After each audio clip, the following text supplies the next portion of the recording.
उन्होंने हर परीक्षा पास की, बाधा और चुनौती पार की है।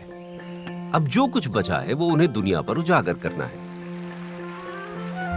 लेकिन रुकिए, ये क्या है? हाँ, एक और चुनौती है। उन्हें अब मौत की घाटी के पार जाना होगा।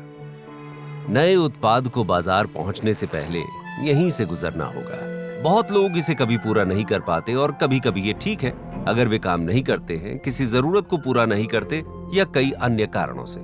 वैश्विक मुद्दों को सुलझाने में मदद कर पाने वाले आविष्कार भी इस जोखिम का सामना करते हैं। ऐसा इसलिए है क्योंकि सिर्फ किसी तकनीक की क्षमता ही तय नहीं करती कि वो सफल होगी या नहीं। मौत की घाटी सॉफ्टवेयर के विपरीत जटिल भौतिक वस्तुओं से जुड़े नवाचारों और चिकित्सा, निर्माण सामग्री और परिवहन जैसे उच्च विनियमित उद्योगों के लिए विशेष रूप से जोखिम भरी है। नियम और अन्य बाधाएं मूलतः बुरी नहीं होती, वे अक्सर लोगों की सुरक्षा के लिए डिजाइन की जाती हैं। लेकिन वे निवेशकों को डराने की प्रवृत्ति रखते हैं और यही बात अच्छे विचारों को मौत की घाटी में फंसा देती है। लाभदायक बनने से पहले ही उनकी फंडिंग खत्म हो जाती है। एक क्षेत्र जहां यह समस्या आज सबसे अधिक गंभीर है वो है जीरो कार्बन प्रौद्योगिकियां। वे भविष्य के लिए जरूरी हैं। वे हमें ग्रीन हाउस गैस उत्सर्जन खत्म करने और हमारी जलवायु स्थिर करने में मदद करेंगी। लेकिन उनमें ऐसी खासियतें भी हैं जो उन्हें मौत की घाटी में खासतौर से असुरक्षित बनाती है। आइए देखें कि ऐसा क्यों है और हम इसे कैसे बदल सकते हैं। लाभदायक बनने से पहले सभी नई तकनीकों को विकास के चरण से गुजरना होगा। शून्य कार्बन प्रौद्योगिकियों के लिए इस चरण की लागत अधिक है, समय सीमा लंबी है और वे जो अच्छा कर सकते हैं उसके बावजूद मांग अक्सर कम होती है, क्योंकि उन्हें बुनियादी ढांचे और उपभोक्ता व्यवहार दोनों में बड़े बदलाव की आवश्यकता हो सकती है। उदाहरण के लिए इलेक्ट्रिक हीट पंप जीवाश्म ईंधन नहीं जलाते हैं और जब आप ऊर्जा उपयोग पर बचत को ध्यान में रखते हैं तो गैस भट्टियों के साथ लागत प्रतिस्पर्धी होते हैं। लेकिन घर के मालिक हर कुछ दशकों में केवल अपने हीटिंग और कूलिंग सिस्टम को बदलते हैं। इस बीच प्रत्यक्ष वायु कैप्चर प्रौद्योगिकियां वायुमंडल से सीधे CO2 हटाती हैं। हमें अपने उत्सर्जन लक्ष्यों तक पहुंचने के लिए इन तकनीकों की आवश्यकता है और उनमें से कई पहले ही काम कर चुकी हैं, लेकिन महंगी होने के कारण उनके मौत की घाटी में फंसने का खतरा है। ये एक दुष्चक्र बनाता है क्योंकि लागत कम करने का सबसे अच्छा तरीका अभ्यास करना है, अधिक उत्पाद बनाना और उसे परिष्कृत करना है। लेकिन उच्च प्रारंभिक लागत निवेशकों को डराती है और उनके पैसे के बिना कंपनियां अपनी प्रौद्योगिकियों का विकास जारी नहीं रख सकती और अंततः लागत में कमी नहीं कर सकती।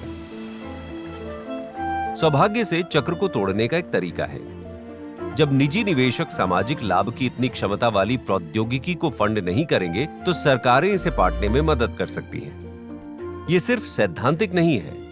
90 के दशक में कार्यशील सौर पैनल मौजूद थे, लेकिन लागत के कारण उन्हें व्यापक रूप से नहीं अपनाया गया। इसे बदलने के लिए जर्मनी ने सौर पैनल बनाने वाली कंपनियों को सरकारी ऋण की पेशकश की और उपयोगिता कंपनियों को नवीकरणीय ऊर्जा का उपयोग करके उत्पादित बिजली खरीदना कानूनी रूप से बाध्य किया। अमेरिका और चाइना ने प्रमुख सौर पैनल परियोजनाओं को वित्त पोषित करके इसका अनुकरण किया। 2009 के बाद से सौर ऊर्जा की लागत लगभग 90% कम हो गई है, जिससे इसे अपनाना बहुत आसान हो गया है। पवन ऊर्जा में भी कुछ ऐसा ही हुआ। 70 के दशक के तेल संकट के दौरान डेनमार्क ने पवन ऊर्जा में निवेश किया और जीवाश्म ईंधन आधारित प्रतिस्पर्धियों पर कर लगाना शुरू कर दिया। अन्य देशों ने भी इसी तरह के कदम उठाए और जैसे जैसे दुनिया भर में अधिक पवन ऊर्जा पैदा हुई, इस तकनीक की लागत में नाटकीय गिरावट आई। सफलता की गाथाएं बताती हैं कि सरकार की पहल काम करती है। अनुसंधान और विकास पर खर्च को बढ़ावा देना, शून्य कार्बन प्रौद्योगिकियों को विकसित करने के इच्छुक स्टार्टअप और उन्हें खरीदने के इच्छुक उपभोक्ताओं को कर और ऋण प्रोत्साहन की पेशकश करना और कार्बन उत्सर्जन पर कीमत लगाना जैसी पहल। हमें कई और नवाचारों के लिए सरकारों की आवश्यकता है, जो उन्होंने सौर और पवन के लिए किया।